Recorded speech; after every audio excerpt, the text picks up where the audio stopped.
I realize this footage looks very old, but it is in fact some extremely vintage footage to come out of China. And I doubt very much, in fact, that it was released officially by their government. Believe me, this stuff is not as bad as it looks. Just bear with me. We'll get back to the cannibals in a minute or two.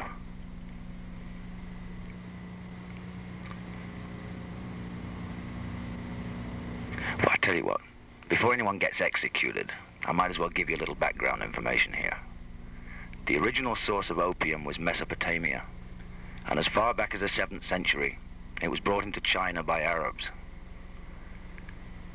By the second half of the 18th century, it was being imported in vast quantities, and for the first time presented a serious problem to the Chinese government.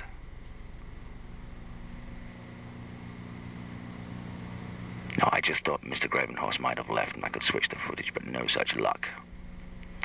Through the activities of foreign traders, traffic in opium increased at such a rate that by the time the world found itself on the brink of World War II, China was the most drug-ridden country in recorded history. Official estimates at the time suggest that out of a population of some 400 million, as many as 50 million Chinese were considered drug addicts. 50 million! Think about that. The entire population of the United States of America in 1939 was about 100 million people. Whew. China appealed for international help to the League of Nations, forerunner to the United Nations, but with little success. Consequently, the Chinese took matters into their own hands.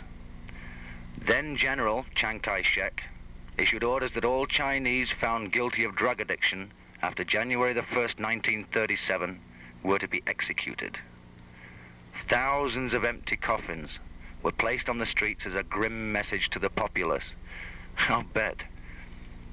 The Chinese government was prepared to execute 50 million people in an attempt to cure a scourge that had been eating its way into the very heart of China for centuries. This is the courtyard of the Justice Building, where sentences were handed down with a minimum of formality. From there, it is a short ride in the back of a police van to the place of execution.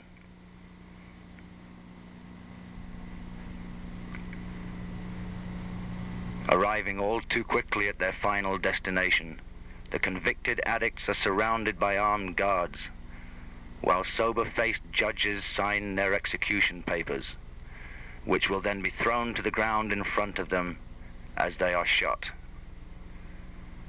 And no execution scene would be complete without a priest, who, while offering words of hope, brings home the utter finality of their situation. Quickly and dispassionately, they are led out to the center of the field one at a time, where they are denied even the smallest privacy offered by a hood. A single gunshot from close range, a final powder flash of conscious pain, and the pipe dream is over.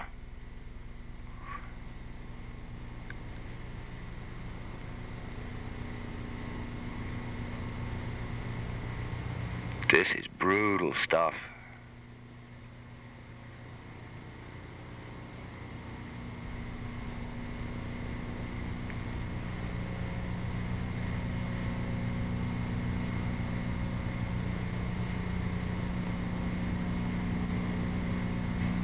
Is this the sort of thing you had in mind, Mr. Gravenhorse?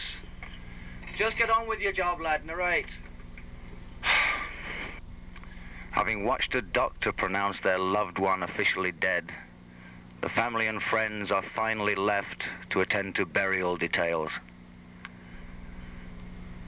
Though it's doubtful any accurate figures exist, the makeshift graveyard you are about to see indicates that Chiang Kai-shek made good use of the coffins he had put on display.